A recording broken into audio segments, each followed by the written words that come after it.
আমাদের এই অভ্যুত্থান বিপর্যয়ের মুখে পড়তে পারে। কাজেই রাজনৈতিক শক্তি সময়ের মধ্যে ঐক্য ধরে রাখা, আস্থা ধরে রাখা, সেটা অন্তর্বর্তী সরকারের অত্যন্ত গুরুত্বপূর্ণ কাজ। বিরাজনীতিকরণ, কাউকে রাজনৈতিক প্রক্রিয়া থেকে বাদ দেওয়া, এই ধরনের যে ইতিহাস বাংলাদেশে আছে, বাংলাদেশের জনগণ অভ্যুত্থান করে এই সমস্ত ষড়যন্ত্রমূলক রাজনীতির কবর রচনা করেছে। এই বাংলাদেশে আর কোন ষড়যন্ত্রমূলক রাজনীতি বাস্তবায়ন হতে দেওয়া যাবে না। অন্তর্বর্তী সরকারকে সমস্ত শক্তির মধ্যে এই জায়গা নিশ্চিত করতে হবে, এই আস্থা তৈরি করতে হবে যে বাংলাদেশে গণতান্ত্রিক রাজনৈতিক প্রক্রিয়া এগিয়ে যাবে এবং সেটা সকলকে নিয়ে এগিয়ে যাবে। সকলের ঐক্যমত্যের ভিত্তিতে, ন্যূনতম জাতীয় ঐক্যমত্যের ভিত্তিতে বাংলাদেশে আগামী নতুন রাজনৈতিক বন্দোবস্ত প্রতিষ্ঠা হবে। সেই জায়গা আমরা সবাই মিলে করতে চাই। একই সাথে অন্তর্বর্তী সরকারকে কয়েকটি কথা বলি। আপনারা দায়িত্ব নিয়েছেন, একটা ভঙ্গুর রাষ্ট্র কাজ করছে, তাকে পুনর্গঠন করার দায়িত্ব আপনাদের পালন করতে হচ্ছে। আমরা আপনাদের সংকট, নানা ধরনের প্রতিবন্ধকতা বুঝি, আমরা আপনাদেরকে সমর্থন করি, আমরা সব ধরনের সহযোগিতা করতে চাই। কিন্তু দিনের পর দিন একই সমস্যা বহাল থাকলে জনগণ কিন্তু সেটা আর গ্রহণ করবে না। কাজে আজকে আহতরা, এই জুলাই অভ্যুত্থানের আহতরা যদি এখনো রাস্তায় নেমে তাদের চিকিৎসার দাবি করে, সেটা আপনাদের জন্য লজ্জার ব্যাপার হওয়া উচিত, বিব্রতকর ব্যাপার হওয়া উচিত। আমরা অভ্যুত্থানের আহত সমস্ত যোদ্ধাদের অবিলম্বে চিকিৎসা নিশ্চিত করা, তাদের জীবনের দায়িত্ব নেওয়ার ক্ষেত্রে এই রাষ্ট্রের যতটা সক্ষমতা আছে সবটা নিয়োগ করার জন্য আহ্বান জানাই। শহীদ পরিবারের দায়িত্ব গ্রহণ করতে হবে, শহীদদের রাষ্ট্রীয় মর্যাদা দিতে হবে। আপনাদের দ্রুত উদ্যোগ গ্রহণ করা দরকার। একই সাথে বলবো, মানুষ দ্রব্যমূল্যে নাকাল। এই যে ঊর্ধ্বগতি, এই ঊর্ধ্বগতি থামাতে হবে। মানুষের জীবনের নিরাপত্তা নানাভাবে ব্যাহত হচ্ছে, আইন শৃঙ্খলা পরিস্থিতি নানা দিক থেকে অবনতি হচ্ছে। কেন আইন শৃঙ্খলা বাহিনী এখনো যানবাহনের নিরাপত্তা দিতে পারছে না, সেটা আপনাদের তারা জবাবদিহিতা করতে বাধ্য হয়।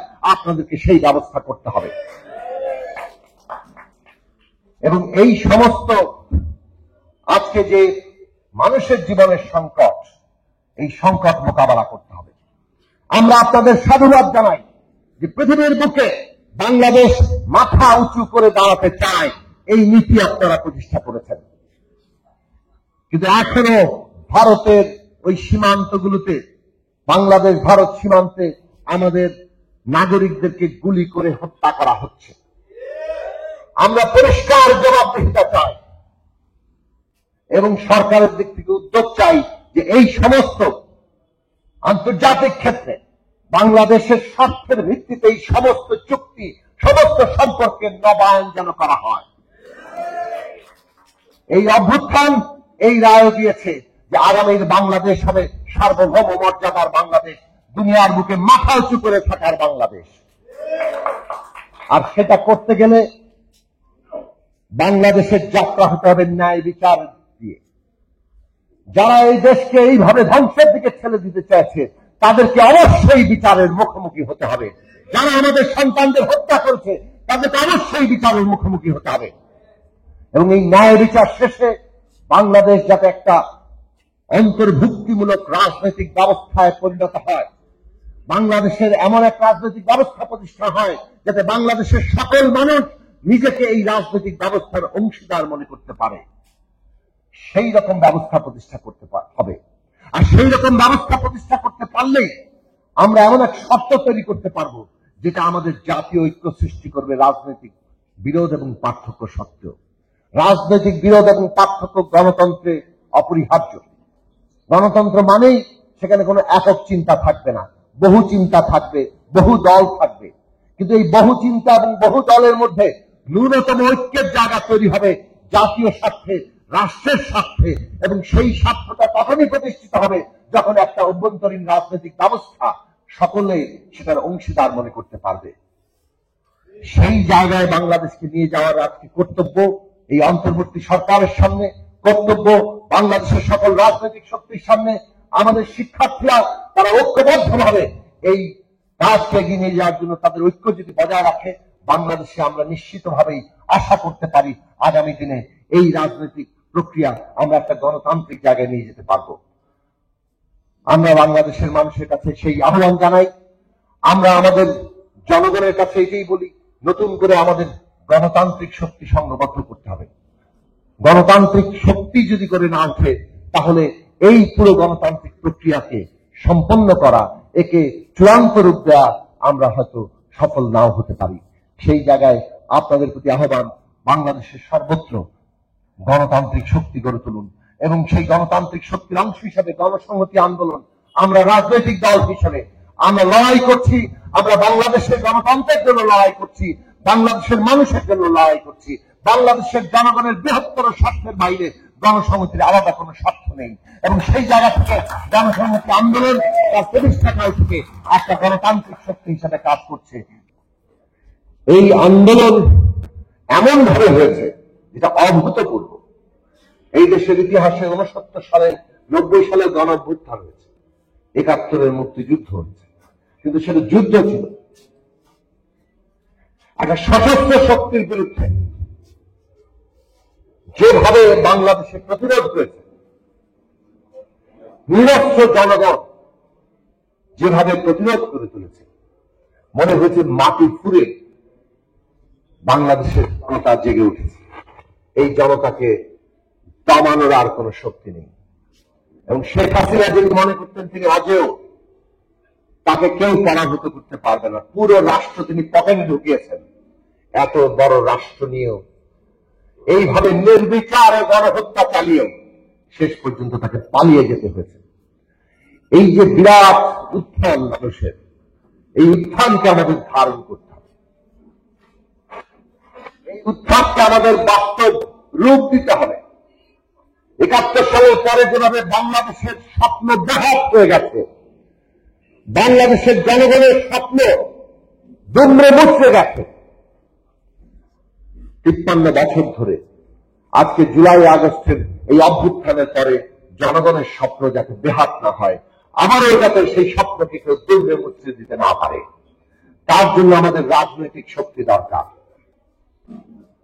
অভ্যুত্থানের মধ্যে দিয়ে এসেছে নতুন রাজনৈতিক বন্দোবস্ত লাগবে। অন্তর্বর্তী সরকারও নতুন রাজনৈতিক বন্দোবস্ত প্রতিষ্ঠার অঙ্গীকার করেছে, কিন্তু কিভাবে নতুন রাজনৈতিক বন্দোবস্ত প্রতিষ্ঠা হয়, এই বন্দোবস্ত কি? 53 বছরে আমরা দেখেছি কিভাবে ক্ষমতা দখল করে, ক্ষমতা ব্যবহার করে এই পুরো ধন সম্পদ লুট করা, মানুষের অধিকার কেড়ে নেওয়া, সমস্ত প্রকৃতি ধ্বংস করা, সব ধরনের মানুষে মানুষের বিভাজন সৃষ্টি করে তাকে শাসন করার পায়তারা করা, এই কাজগুলো আমরা দেখেছি। ফলে এই ক্ষমতা ব্যবস্থা বদল করতে হবে। নতুন বন্দোবস্ত মানে ক্ষমতা কিভাবে চলবে তার নতুন নিয়ম ঠিক করা।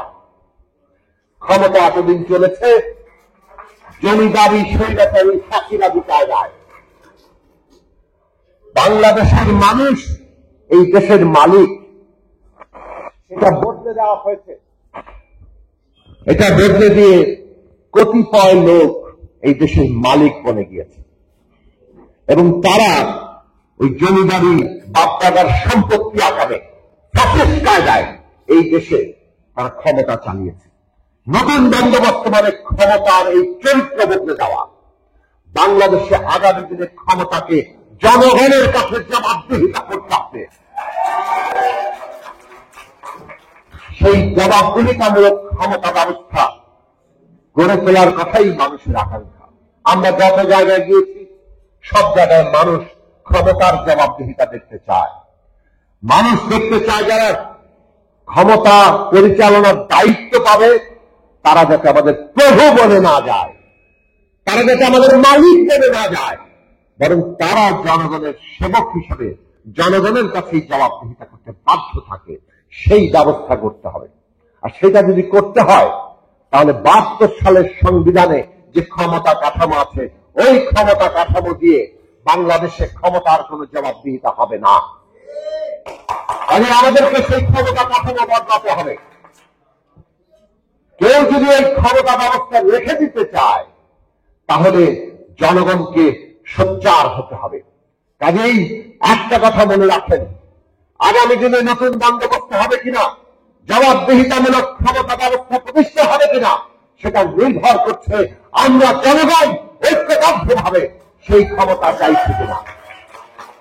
আমরা জনগণ ঐক্যবদ্ধভাবে সেই জবাবদিহিতামূলক ক্ষমতার জন্য লড়াই করছি কিনা। জনগণের সেই শক্তি যদি দুর্বল হয়ে যায় তাহলে দেখবেন ক্ষমতা আবারও পকেটস্থ করতে যারা ইচ্ছা পোষণ করে তারা নানানভাবে সংস্কারকে নানাভাবে প্রভাবিত এমন ভাবে করবে যাতে ক্ষমতা অতিরিক্ত জমিদারি ক্ষমতা অতিরিক্ত একটা কেন্দ্রিক ক্ষমতা টিকে থাকে। কাজে জনগণকে পাহারা দিতে হবে, সেই জনগণের ঐক্য এবং শক্তি গড়ে তুলতে হবে। গণতন্ত্র গণতান্ত্রিক শক্তি ছাড়া হয় না, গণতন্ত্র গণতান্ত্রিক শক্তি ছাড়া হয় না। ফলে গণতান্ত্রিক শক্তি গড়ে তোলা, অভ্যুত্থানের মধ্যে দিয়ে বাংলাদেশের নাগরিকদের তরুণদের যে জাগরণ, সেইখানে আমাদের নতুন রাজনৈতিক শক্তি গড়ে তুলতে হবে। সেইটা যদি আমরা গড়ে তুলতে পারি তবেই আজকে আমরা এই নতুন বন্দোবস্তে যা যা চাই, কেউ খাবে তো কেউ খাবে না, তা হবে না, তা হবে না। এই দেশের শ্রমিকের অধিকার প্রতিষ্ঠা করতে হবে। কৃষক যাতে তার ফসলের ন্যায্য দাম পায়। আমাদের সমস্ত দেশব্যাপী মজদুরেরা যারা খেটে খাওয়া মানুষ, তাদের নাগরিক মর্যাদা, তাদের সুযোগের সমতা, তাদের ছেলে মেয়েদের শিক্ষার ব্যবস্থা, সমস্ত কিছু যাতে হয়। গণতান্ত্রিক অধিকার, গণতান্ত্রিক শ্রম আইন, এই সব হবে আমাদের নতুন বন্দোবস্তের ভিত্তি। যদি ক্ষমতার জবাবদিহিতা থাকে তাহলে এই সব আইন তার কার্যকারিতা দেখব। আমরা দেখব যে সরকার অফিস খুলে বসবে আর তার লাখো লাখো কর্মচারীরা তাদেরকে আউটসোর্সিং হিসাবে দাসত্বের মতো ব্যবহার করবে। এইরকম বাংলাদেশ তখন আর প্রতিষ্ঠিত হতে পারবে না। দেশে এই সব জিনিসের জবাবদিহিতা থাকবে। কিভাবে সরকার একই অফিসে বসে দুই নীতি চালু রাখে। আপনাদের খরচ কমানোর জন্য আপনারা কতগুলো টাকা নিয়োগ করে তারপরে আপনারা আপনাদের অফিসে কর্মচারী নিয়োগ করবেন, আর এই ঠিকাদারেরা ওইসব লোকের সাথে দাসের মতো আচরণ করবে। এইটা চলবে না। এইসব ব্যবস্থা বাতিল হওয়ার জবাবদিহিতা দরকার। বাতিল তারা করছে না, সেই জবাবদিহিতা প্রতিষ্ঠা করতে হলে ক্ষমতার জবাবদিহিতা লাগবে। আমাদের দেশে এই যে লুটপাট, একটা দেশের অর্থনীতি $500 বিলিয়ন সমান, সেই $500 বিলিয়ন মধ্যে $200 বিলিয়ন উপরে পাচার হয়ে গেছে, লুট হয়ে গেছে, ব্যাংকগুলো ফেকরা করে দিয়েছে। সেই দেশে আমরা যখন দেখি আমাদের দেশের মানুষের কর্মসংস্থান, তাদের সুনির্দিষ্ট বাঁচার মতো মজুরি, বেতন, সেগুলোর জন্য বাজেট নাই, তখন বোঝা যায় যে আসলে টাকার সমস্যা না, সমস্যাটা হচ্ছে ক্ষমতার। যে ক্ষমতা এই লুট করে পাচার করে, ক্ষমতার জবাবদিহিতা যদি তৈরি হয় বাংলাদেশে লুটপাট দুর্নীতি বন্ধ করা যাবে। সেই রকম একটা জায়গা আমরা যেতে চাই। আমাদের দেশে আমরা দেখেছি একটা ফ্যাসিস্ট সরকার কিভাবে মানুষে মানুষে বিভাজন তৈরি করেছে, বাঙালি বনাম মুসলমান লাগিয়ে দিয়েছে। কিভাবে এই দেশে আমাদের অন্যান্য সমস্ত জাতি ধর্ম যারা সংখ্যায় কম তাদের অধিকার ক্ষুণ্ণ করা হয়েছে, তাদেরকে রাজনীতির খুঁটি বানানো হয়েছে। আমরা বাংলাদেশের ওই জায়গায় যেতে চাই। ক্ষমতার যদি জবাবদিহিতা থাকে তাহলে এই যে রাজনীতি, বিভাজনের রাজনীতি, যেটা ফাঁসিবাদকে প্রতিষ্ঠা করে, সেই বিভাজনের রাজনীতিকে উপড়ে ফেলা যাবে। বাংলাদেশে আর কেউ যাতে এইভাবে মানুষে মানুষের বিভাজন তৈরি করতে না পারে সেই বন্দোবস্ত আমাদের তৈরি করতে হবে। এই বন্দোবস্তের জায়গা আমরা যদি তৈরি করতে পারি তাহলে বাংলাদেশ যে স্বপ্ন দেখেছিল ৭১ সালে আমাদের পূর্ব প্রজন্ম, আজকে তরুণরা যে নতুন স্বপ্ন আবার প্রতিষ্ঠা করেছে ৭১-এর ধারাবাহিকতায়, সেই স্বপ্ন বাস্তব রূপ নেবে। আমরা অনেকেই দেখতে পাচ্ছি যে ২৪কে হাজির করা হচ্ছে যেন এটা ৭১-এর বিপরীত।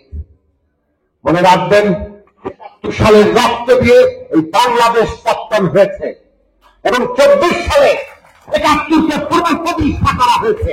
৭১-এর ধারাবাহিকতায় ২৪ চলছে এবং সেই ধারাবাহিকতায় বাংলাদেশ চলবে। শেখ হাসিনার নেতৃত্বে একটা ফ্যাসিস্ট সরকার ৭১-এর মানুষের আকাঙ্ক্ষাকে দলিত মথিত করেছে, তার মধ্য দিয়ে ৭১ নাই হয়ে যায় না। ৭১ এই দেশে বহমান এবং এই দেশের তরুণ প্রজন্ম তাকে আবার নতুন করে জাগিয়ে তুলেছেন।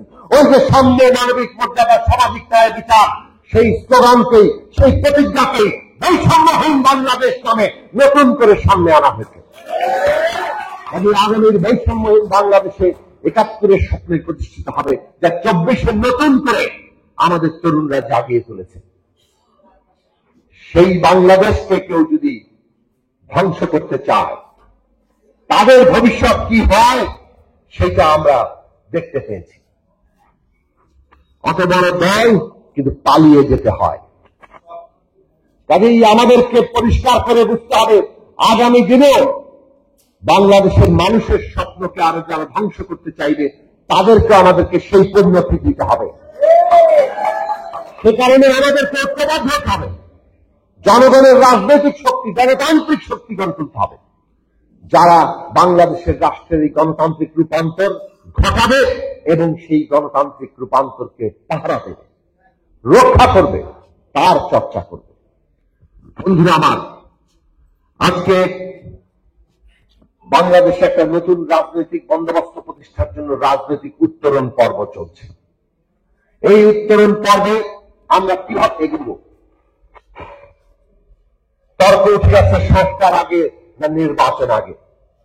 আমরা পরিষ্কার করে বলি, নির্বাচনের জন্য সংস্কার দরকার, আর নির্বাচন গণতান্ত্রিক উত্তরণের গুরুত্বপূর্ণ অংশ। নির্বাচন লাগবে, এমনকি বৃহত্তর সংস্কার সম্পন্ন করতেও নির্বাচন লাগবে।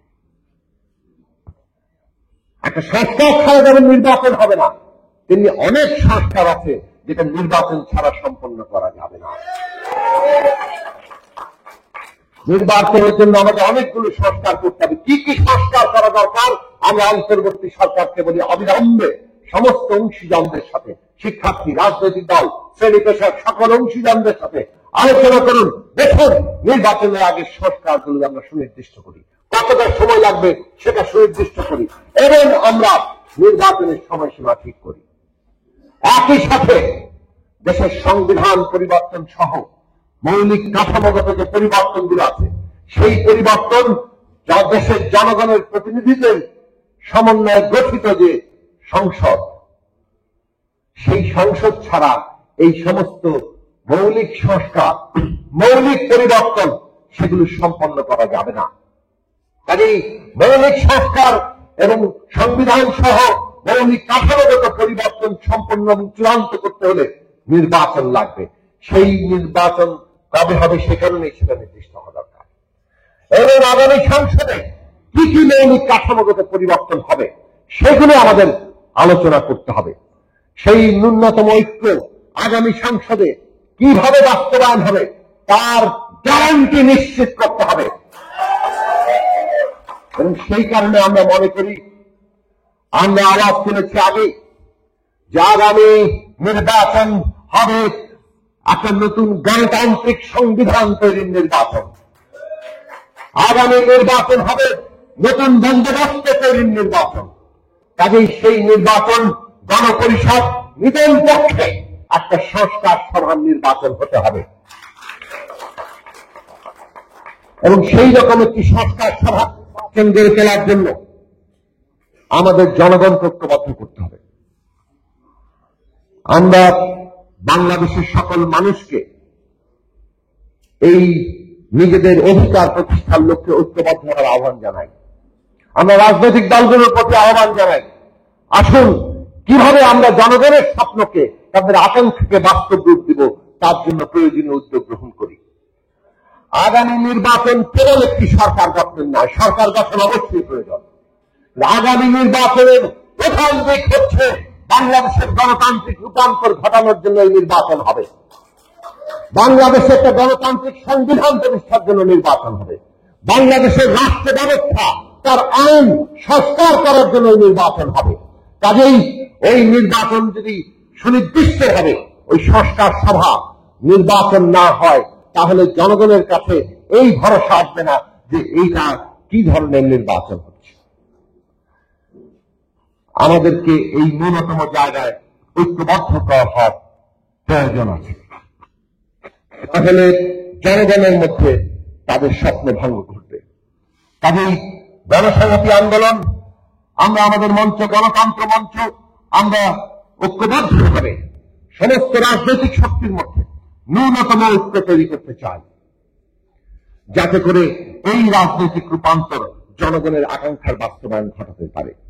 আমরা শিক্ষার্থীদের প্রতি আহ্বান জানাই, অভ্যুত্থানের যে আকাঙ্ক্ষা চৈতন্য, তাকে ধারণ করার জন্য আপনারা ঐক্যবদ্ধ থাকুন এবং আগামী পুরো নির্বাচন প্রক্রিয়ায় এই আকাঙ্ক্ষা যাতে বাস্তবায়িত হয়, তার জন্য সংগ্রাম অব্যাহত রাখুন। অন্তর্বর্তী সরকারকে আমরা আহ্বান জানাই, আপনাদের কাজ এই সমস্ত প্রক্রিয়াকে এগিয়ে নিয়ে যাওয়া, তাকে সর্বাত্মকভাবে সহযোগিতা করা, এমন কোন ধারণা তৈরি যাতে না হয়, এমন কোন অবস্থা